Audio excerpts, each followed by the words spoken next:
Taylor Swift feels like she was used by Blake Lively in her war with Justin Baldoni. She resents Blake calling her one of her dragons. Taylor Swift is having bad blood with Blake Lively. I am not your dragon. Between Taylor Swift and Blake Lively, Taylor feels like she's been used. Yeah, used in the middle of Blake Lively's war with Justin Baldoni.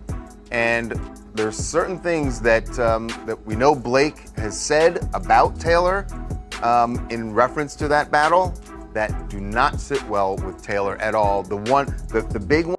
Taylor Swift doesn't like being anyone's attack dog, let alone someone's dragon. Yet here we are, with gossip swirling that Blake Lively roped Taylor into a messy fight against Justin Baldoni.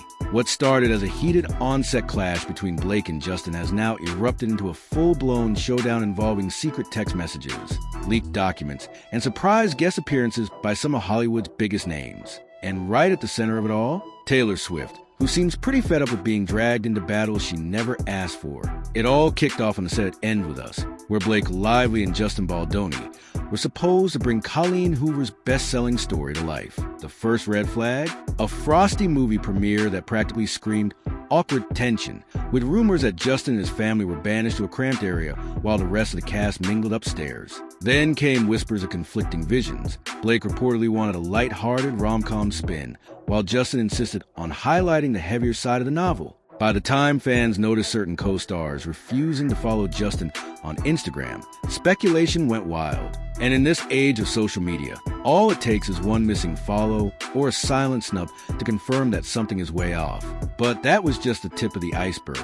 Blake, it turns out, was storing receipts, and her next move dragged Taylor Swift straight into the storm. People started buzzing when Blake Lively hinted she had her own personal dragons, referencing Ryan Reynolds, Taylor Swift, and possibly a few other Hollywood heavyweights. The rumor? Blake used these influential friends to keep Justin in check whenever he resisted her script changes. Taylor's name popped up in legal documents, and insiders claimed she was as blindsided as anyone. Suddenly, the media was painting her as some unstoppable dragon fighting Blake's battles, an image Taylor apparently wants no part of. After all, Taylor's got enough drama in her own world without getting dragged into this behind-the-scenes feud. But how did things get so toxic that Blake was summoning her dragons in the first place? Tensions escalated when multiple accusations surfaced around Justin's on-set behavior. Some labeled him controlling or even chauvinistic.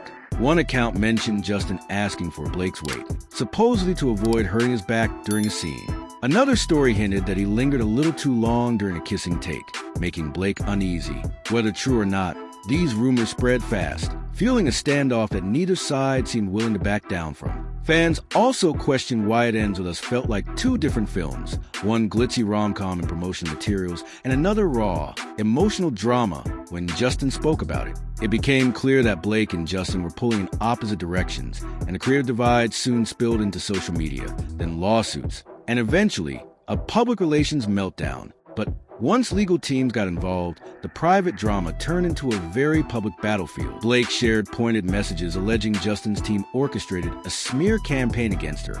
Justin fired back with a massive 179-page lawsuit accusing Blake, and by extension, those dragons, of using celebrity clout to push him around. Suddenly, the storyline wasn't just about artistic differences. It was about retaliation, possible harassment, and multiple accusations of bad faith on both sides. Even Ryan Reynolds got dragged into it, with rumors of him confronting Justin over the treatment Blake endured while filming. The fiasco blew up to the point where mutual friends were forced to pick sides or stay neutral, just to avoid the crossfire. Still, one of the biggest shockers was how a private meeting at Blake and Ryan's home ended up drawing Taylor deeper into chaos. In his lawsuit, Justin claimed Blake called him to an impromptu sit-down at her apartment, with Ryan and Taylor conveniently there. The implication? He was outnumbered from the start. Legal documents mention Blake bragging about her dragons, painting a picture of Taylor and Ryan as unstoppable forces who do anything to back Blake's demands. Whether Taylor said 5 words or 500,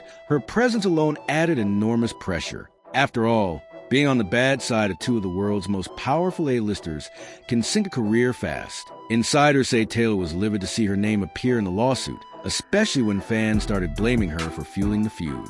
She's reportedly made it clear she wants no part of Blake's war. But by then, the damage was done, and the rumors had a life of their own. So, how did everything spiral so completely out of control?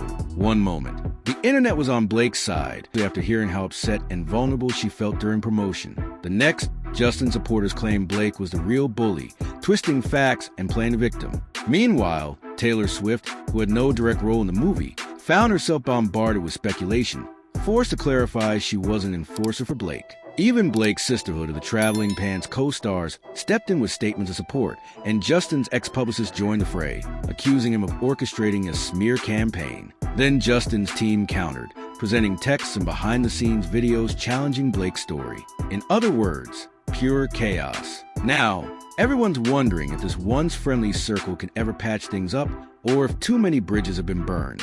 For now, Taylor Swift is steering clear of Blake Lively's battle with Justin Baldoni, determined not to let someone else's feud become her burden. Yet the lingering question remains, in an industry where alliances can shift overnight, is there any chance of mending the damage done? When superstar reputations clash with towering egos, sparks inevitably fly, and sometimes those sparks ignite bigger flames than anyone anticipates. As for whether Blake and Justin can reach a truce or if Taylor will ever forgive being called a dragon, only time will tell. But one thing is certain, this feud has shown just how quickly even the biggest names can be pulled into the drama, reminding us that fame doesn't buy peace, it only amplifies the storm.